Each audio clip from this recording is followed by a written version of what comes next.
Greetings to all. So last கிளாஸில் நம்ம வந்து பார்த்துருந்தது SQL dot net framework class library அப்படின்னா என்னங்கிறத வந்து பார்த்துருந்தோம். ஸோ அது சம்மந்தமாக ரிலேட்டடாக இருக்கிறது. அதுக்கு ASP.NETனா என்ன அப்படிங்கிறத வந்து நம்ம வந்து பார்த்துருந்தோம். இப்போ வந்து நம்ம வந்து என்ன பார்க்க போகிறோம் அப்படின்னா, இந்த கிளாஸை பொறுத்த வரையும் இது உங்களுக்கு ஃபர்ஸ்ட் யூனிட்ல 8th model dotnet web services அப்படின்னா என்னங்கிறத வந்து பார்க்க போகிறோம். அதே மாதிரி விண்டோஸ் ஃபார்ம்ஸ்னா என்ன அப்படிங்கிறதையும் இப்போ வந்து நம்ம வந்து பார்க்க போகிறோம். ஓகே, இப்போ வந்து பார்த்தீங்க அப்படின்னா டாட்நெட் வெப் சர்வீசஸை பொறுத்தவரையும் அந்த ASP.NETனு லாஸ்ட் கிளாஸில் பார்த்தோம் இல்லையா? ஸோ அந்த லாங்குவேஜ் யூஸ் பண்ணி நம்ம வந்து வெப் சர்வீசஸ் வந்து இங்கே வந்து பண்ணிட்டு இருக்கோம். அந்த வெப் சர்வீசஸில் 3 டைப் வந்து இருக்குது, 3 ஃபங்க்ஷனல் வந்து இருக்கு. முதல் எடுத்த உடனே கிரியேட்டிங் வெப் சர்வீஸ், அதுக்கடுத்து கிரியேட்டிங் எ ப்ராக்ஸி, அதுக்கப்புறமேட்டு கன்சியூமிங் த ப்ராக்ஸி. முதல் எடுத்த உடனே என்ன பண்ணணும் அப்படின்னா வெப் சர்வீஸ் வந்து கிரியேட் பண்ணணும். அதுக்கப்புறமேட்டுக்கு அதுக்குன்னு ஒரு அட்ரஸ் வந்து கிரியேட் பண்ணணும். தட் மீன்ஸ் அதுதான் வந்து ப்ராக்ஸி. அதுக்கப்புறமேட்டுக்கு தான் என்ன பண்ண முடியும் அப்படின்னா அதை வந்து நம்ம வந்து கன்சியூம் பண்ண முடியும் அந்த சர்வீஸை வந்து. ஃபர்ஸ்ட் இப்போ ஒரு ஷாப் வந்து எடுத்துக்கிட்டீங்கன்னு வச்சுக்கோங்களேன். ஃபர்ஸ்ட் அந்த கடையை வந்து கிரியேட் பண்ணணும். அதுக்கப்புறமேட்டுக்கு அதுக்கு ஒரு வாசல் வைக்கணும். அதுக்கப்புறமேட்டுக்கு அது வழியாக தான் நம்ம வந்து என்ன பண்ண முடியும், பொருட்களை வாங்க முடியும். சேம் ப்ராசஸ் தான் நம்ம இங்கே வந்து வெப்சைட் டெவலப்மெண்ட்லேயே வந்து பண்ணிட்டு இருக்கோம். முதல் எடுத்தோடனே ஃபர்ஸ்ட் ஒரு வெப்சைட் வந்து கிரியேட் பண்ணோம். அதுக்கடுத்து அதை வந்து என்ன பண்ணணும், ஹோஸ்டிங் பண்ணணும். அந்த இடத்துல தான் வந்து கிரியேட்டிங் ப்ராக்ஸி வந்து நடக்குது. சரியா? அதுக்கப்புறமேட்டு கன்சியூமிங் வெப் சர்வீஸ் வந்து நம்ம நார்மலாக கூகுள் சர்ச் பண்ணி அதை வந்து கன்சியூம் பண்ணிட்டு இருக்கோம். ஸோ இந்த 3 டைப் தான். முதல் எடுத்தோடனே கிரியேட்டிங் வெப் சர்வீஸ், அதுக்கப்புறம் கிரியேட்டிங் த ப்ராக்ஸி, அதுக்கப்புறமேட்டுக்கு கன்சியூமிங் த வெப் சர்வீஸ். இந்த 3 ப்ராசஸ் தான் நடக்கும். இது வந்து கொஞ்சம் இம்பார்ட்டன்டான கொஸ்டின், அதனால கொஞ்சம் நல்லா பார்த்துக்கோங்க. அதுக்கப்புறமேட்டு கிரியேட்டிங் வெப் சர்வீசஸ்ல வந்து பார்த்தீங்க அப்படின்னா பேசிக்காவே வந்து ஒரு வெப்சைட் வந்து கிரியேட் பண்றது தான் வந்து இவங்க வந்து என்ன சொல்லுவாங்க அப்படின்னா ஒரு அப்ளிகேஷன் வந்து கிரியேட் பண்றது தான் கிரியேட்டிங் வெப் சர்வீஸ் அப்படின்னு வந்து சொல்றாங்க. அதே மாதிரி கிரியேட்டிங் த ப்ராக்ஸி அப்படிங்கிறது ஒரு வெப் அப்ளிகேஷனை ஹோஸ்டிங் வந்து பண்றது தான் வந்து என்ன சொல்றாங்க அப்படின்னா கிரியேட்டிங் த ப்ராக்ஸி அப்படின்னு சொல்றாங்க. ஸோ இது வந்து என்ன அப்படின்னா SOAP அப்படிங்கிற ஒரு ப்ரோட்டோகால் வந்து யூஸ் பண்ணுது, simple object access protocol. So இது வந்து என்ன அப்படின்னா ஒரு போர்ட் மாதிரி வந்து ஜென்ரேட் பண்ணி கொடுத்துரும். அது வழியாக வந்து என்ன பண்ணிக்கலாம் அப்படின்னா நம்ம இந்த அப்ளிகேஷனை வந்து இந்த வெப் அப்ளிகேஷனை வந்து நம்ம போய் அக்சஸ் பண்ணிக்கலாம். அதுக்கு உண்டான பார்ட்டை வந்து ஜென்ரேட் பண்ணுறது வந்து பார்த்தீங்க அப்படின்னா சிம்பிள் ஆப்ஜெக்ட் அக்சஸ் ப்ரோட்டோகால் அப்படிங்கிறது தான்.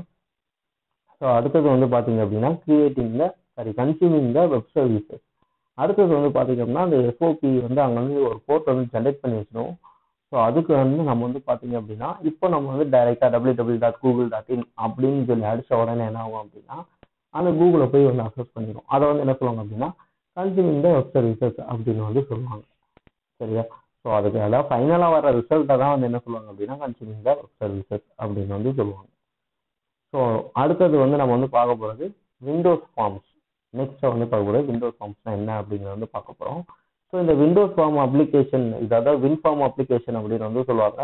இது நீங்கள் லைவாக ப்ராக்டிக்கலாக வந்து செஞ்சு பார்க்கும்போது இது எல்லாமே வந்து உங்களுக்கு வந்து தெரியும். ஸோ இந்த விண்டோஸ் ஃபார்ம் அப்ளிகேஷன்ஸை பொறுத்தவரையும் டெஸ்க்டாப்பில் வந்து இந்த கம்ப்யூட்டரில் வந்து ரன் ஆகிக்கூடிட்டு இருக்கக்கூடிய ஒரு அப்ளிகேஷன்ஸு.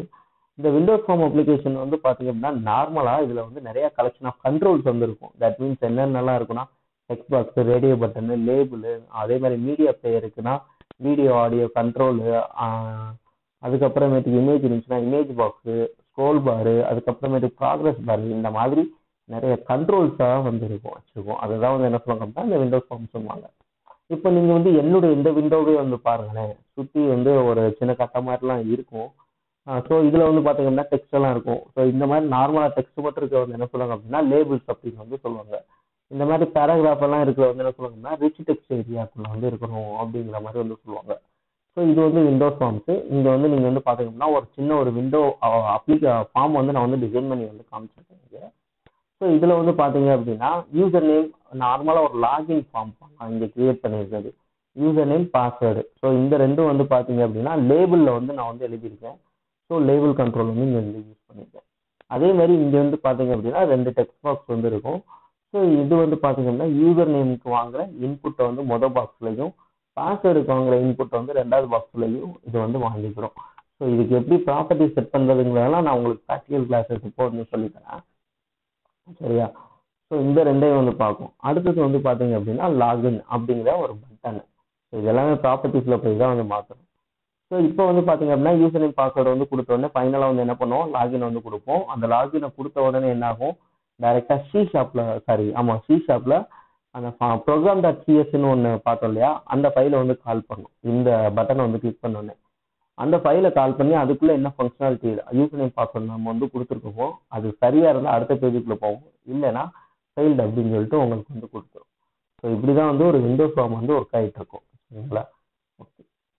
இப்போ இந்த இதுக்கு உண்டானது அவ்வளோதான். நம்ம வந்து பார்த்தீங்க அப்படின்னா இதுக்கு உண்டான ரெஃபரன்ஸ் வந்து உங்களுக்கு 19 to 21 பேஜஸ்ல வந்து இருக்கு. இதோட வெப்சைட் ரெஃபரன்ஸ் வந்து கொடுத்துருக்கேன். நெக்ஸ்ட் கிளாஸஸ்ல நம்ம வந்து பார்க்க போறது வந்து பார்த்தீங்க அப்படின்னா எம்விசி ஃப்ரேம் ஒர்க்னா என்ன, எம்விசினா என்ன, அதோடைய இன்ட்ரடக்ஷன் வந்து பார்க்க போகிறோம். அதுக்கப்புறமேட்டுக்கு எம்விசியோட காம்போனன்ட்ஸ் என்னென்னலாம் இருக்குது அப்படிங்கிறத பார்க்க போகிறோம். அதுக்கப்புறமேட்டுக்கு எம்விசியோட ஃப்ளோ டயக்ராம் வந்து என்ன அப்படிங்கிறத நம்ம வந்து பார்க்க போகிறோம். நம்ம வந்து பார்த்த இந்த விண்டோஸ் அப்ளிகேஷன் வந்து ஒன் டே எல்லாரும் லைவ் ஆன்லைனில் வந்து வாங்க. நான் வந்து டேட் வந்து சொல்கிறேன், அதில் வந்து நம்ம வந்து பார்க்கணும் எப்படி வந்து அதை ஒரு அப்ளிகேஷன் வந்து கிரியேட் பண்ணி காமிச்சாதான் இந்த விண்டோஸ் அப்ளிகேஷனுக்கும் வெப் அப்ளிகேஷன் ASP.NET பார்த்தோம் இல்லையா, இந்த ரெண்டுக்கு உண்டான டிஃப்ரெண்ட் வந்து என்னங்கிறது உங்களுக்கு வந்து புரியும். நல்லா வந்து தெளிவாகவும் இருப்பீங்க. அதே மாதிரி என்ன கண்ட்ரோல்லாம் யூஸ் பண்ணுறோம், அது எங்கே எப்படி எடுக்கணும், அதோட ப்ராப்பர்ட்டி எப்படி சேஞ்ச் பண்ணணும், இது எல்லாமே நம்ம வந்து லைவாக ஒரு தடவை பார்த்தா தான் உங்களுக்கு வந்து தெரியும். என்னதான் நான் வந்து இங்கே வந்து சொன்னாலும் அது வந்து அவ்வளோவா உங்களுக்கு வந்து புரியாது. எப்படி நீங்கள் வெப்சைட் டிசைனிங் பண்ணும்போது உங்களை லைவாக உட்கார வச்சு இருந்தாங்க இந்த இதுக்கு இது கலர் மாற்ற அப்படின்னா நீங்களா ஓன் கிரியேட்டிவிட்டியை கொண்டு வரீங்க இல்லையா, அதே மாதிரி வந்து கொண்டு வர முடியும். ஸோ அது அப்படி போனால் தான் வந்து இன்ட்ரெஸ்டடாக இருக்கும். அதனால தான் நான் உங்களுக்கு இப்போ வந்து இதில் வந்து டெமோ வந்து காட்டல, அதை நான் உங்களுக்கு ஒரு நாள் லைவ் கிளாஸாகவே எடுக்கிறேன். சரி, ஓகே. நம்ம வந்து நெக்ஸ்ட் கிளாஸஸில் நம்ம ஆல்ரெடி சொன்ன மாதிரி எம்விசி அப்படின்னா என்னங்கிறத வந்து பற்றி வந்து பார்க்கலாம். தேங்க்யூ.